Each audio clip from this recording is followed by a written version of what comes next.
Well, he's a cutie pie. I might put him in Potomac. Okay, yes. Yeah, he can come right on to Potomac. What's up, y'all? It's your boy Richie Sky. We are back with another video. Yeah, Sky Squad in the building, okay? We're going to be talking today about Real Housewives of Atlanta. Nene Leaks is giving us some information about who exactly might have leaked this note to B. Sky. It's a lot of things being leaked this season. Y'all know what I'm saying? Then we're going to be discussing how she is calling out either Bravo or the producers of the show for last night's episode, okay? And then we're going to touch on a little bit about the episode, okay? Now, first things first. In the exclusive sneak peek for next week's episode, we see Kandi confronting Miss Lanithia Nene Leaks about this leaked letter from Love B. Scott. Now, if you saw this week's episode, you will know that the ladies discovered that Cynthia Bailey's note from Nene regarding her engagement and regarding her launch of her Bailey wine cellar was leaked to Love B. Scott. We actually talked about it right here on this channel months ago, okay? So, interestingly enough, this became a part of this show, okay? And so the ladies were trying to guess who exactly might have leaked the letter. So Kenya is saying that Nene leaked the letter herself in order to, and I think Kandi even kind of guessed at that too, okay? In her confessional, she sort of said that Nene, had went off on all of them and now was trying to basically get back into the good graces of everyone by showing, I'm the bigger person in all this situation. And Kenya pretty much echoed those thoughts. Well, in the peek for next week's episode, we will see, and I'll put this in the description, in the link in the description below. Go ahead and check it out when you get done with this video. You will see Kandi has decided that she is going to confront Nene Leaks about this letter, okay? So, this is what happens. It's Kandi, Marlo, Nene, Shavana. Did y'all notice Marlo called Shavana in this week's episode, okay? I was two through. Okay, anyway, how you not gonna know the girl name? Anyway, they all sitting around. I don't know whose room they in, and this Nene is there too. And so Kandi finally says, listen, so we want to ask you about this note to Cynthia. Did you release this to Love B. Scott? And Nene is like, no, Nene, or Lanithia do not talk to the blogs, okay? I did not leak that note. She says that the person who actually leaked it was Kenya Moore. Okay, hear me out. This is what was said.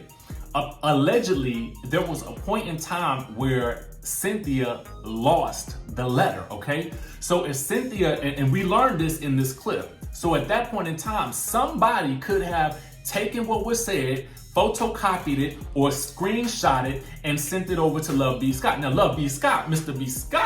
Scott, I want you to let us know who sent it. Now, I know you're not gonna reveal that source, because you're a good journalist, and you've been doing this for years, but I still wanna know. Give me a call, okay? So anyway, Nene basically says that it was Kenya that leaked the note.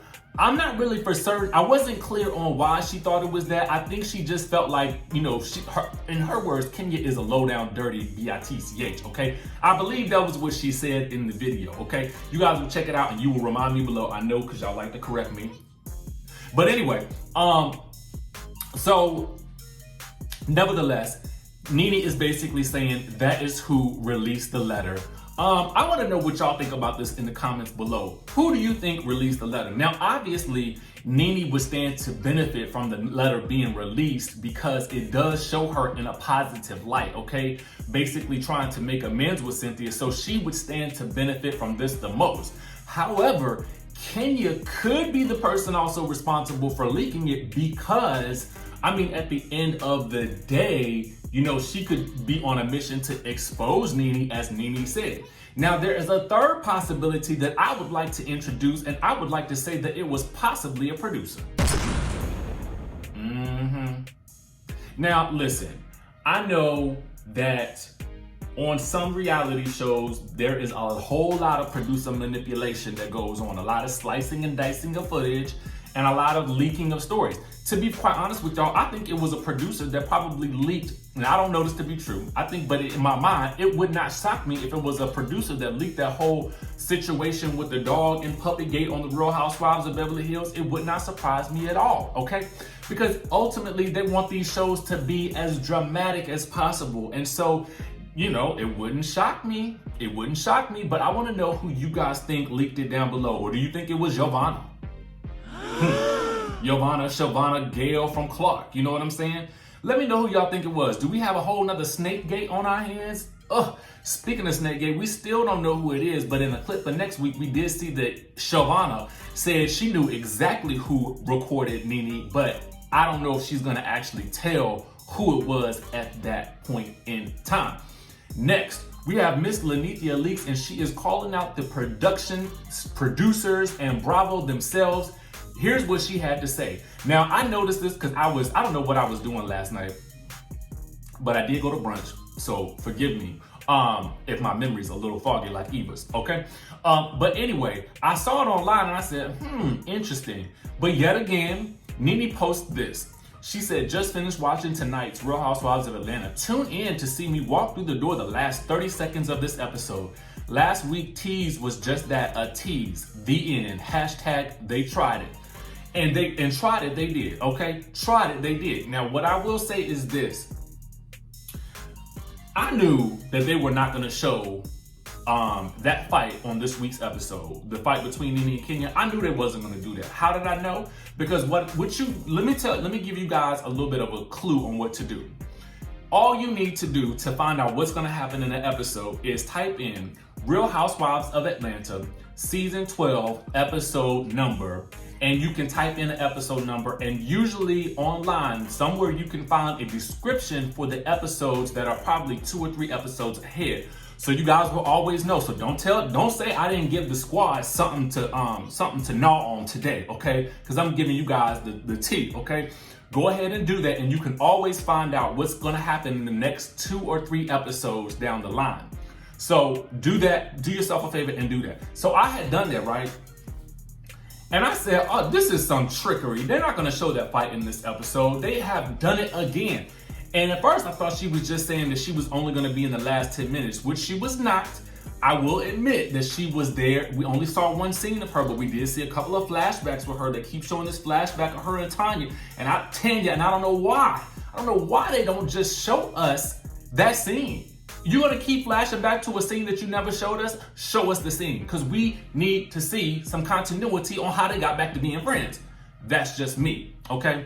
Now anyway, she did show up the last 10 minutes, but she did get a little screen time with Tanya when she walked in the door. I'm gonna assume that was just a natural production scenario wherein there probably wasn't much going on with her before she got there. And I'm really assuming now, either they're trying to phase her out, or they're just letting this be a natural buildup. And to me, I feel like that's what they're trying to do, let it be a natural buildup, because unless something happened before she got there was probably no real reason to show her until she got with the girls, because this whole episode seemed to be about the trip. So it would make sense that we got more of her as the episode went on. But the fact of the matter is that we have seen very little of her all season, so it does bring some questions to mind, if you know what I'm saying. But y'all let me know what y'all think in the comments down below, okay? So let's get into the episode real quick. We're just gonna discuss the highlights, because to me, this last night's episode was a little on the weaker side, although it did have some poignant moments. We know that Porsha is ready to get re-engaged to this man that cheated on her while she was pregnant. Now listen, if she chooses to forgive him, that's her business, and if he on a much better path, then that's his business and her business.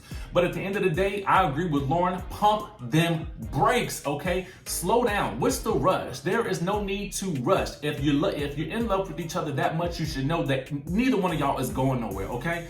And I ain't even mad at the fact that y'all ain't gonna even go nowhere if one or the other cheat. I mean, at the end of the day, I mean, you're riding or dying, okay? You're riding or dying. But I didn't like that Dennis called her and told her not to have a hot girl summer. Like, you done had a hot girl winter in fall, a hot boy winter in fall, sticking your penis in where it didn't belong. So let her have her moment, okay? She's being filmed. What is she really gonna do, okay? We find out that Kandi told Porsha about Eva's rant about her, and Porsha is ready to confront her. Now, I will say that Eva does look great in her new confessionals, and we learned that Marlo had foot surgery, and she and Eva are suddenly cool. Well, that's what I thought, okay? And that's what Eva thinks, until she learns later that it was Marlo that was actually talking about her to Porsha. Okay, and then Porsha was swooping in to defend Eva, not knowing that Eva had been running her down. Okay, but thanks to Kandi is in all the mess this season, and I'm quite here for it. Okay, I feel like she is kind of stirring the pot a little bit. You know what I mean? But in a good way, in a productive way. And we thank you, Kandi. We the fans thank you. Okay.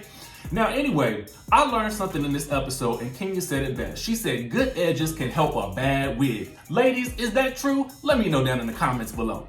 Anyway, and then I noticed that when they got to the airport, that's when I noticed that Marlo called Yvonne Shavana. And I'm like, how do you not know what Gail's real name is? How you gonna call Yvonne Shavana when Gail is that itch from Clark? Hello? Anyway, we talked about the note and who sent it to the blog.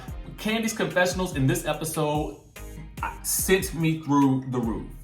Kandi has been sending me through the roof all season long, and I'm really here for her this season. This is probably my favorite season with Kandi so far. We learned that Mark and Todd like to hang out in the lounges, and that is a problem, which we already knew because Kandi had told everybody in one of them blogs or whatever that he when the baby got there, he was off and running, out hanging about and running the streets with Apollo. Okay, we already knew he liked to hang out in the streets, and now we know that Mark does too. He would rather be in them streets than at home with that baby and at home with Kenya, okay? Who he clearly doesn't like. Anyway, Eva says that it's time for a Ponderosa, and I thought this was an amazing Basketball Wives reference because we all know that Jackie Christie is the queen of Ponderosas. Anyway, can we get on Porsha confronting Eva? Okay, now Eva's memory is so bad, the producers had to remix her saying what she said to Kandi and Cynthia over and over and over and over and over and over and over again, okay? They had to remix it once, twice, thrice the lady, okay? And so I was here for that moment, and I was here for Porsha calling her out and not letting up off of anybody's neck, okay? She was on Eva's neck, she was on Cynthia's neck, she even ratted out Marlo at the same time while ratting out Kandi. I was here for that scene. My favorite part of the episode was when she asked Cynthia, what you remember now? Here for it, okay? Here for it, because Cynthia looked a little weak in this episode. I talked about Cynthia and Kenya last week, so I'm not even going to touch that. Let me know what you guys thought about this episode. Let me know if you thought it was a strong episode, if it was a weak episode, if you're just ready for next week. To be quite honest with you, I feel like they are dragging out this season. Now, there's some things I like seeing, but other things I'm like, you're not filling in the whole story for us. And I kind of feel like this trip should have happened about 4 episodes ago. But y'all let me know down in the comment section what y'all think. Make sure you guys hit that subscribe button down below, hit that notification bell button, and we got more news, views, and all of that stuff coming up for you in just a bit. So stay tuned, keep it locked to this channel, and I will see you in the next video.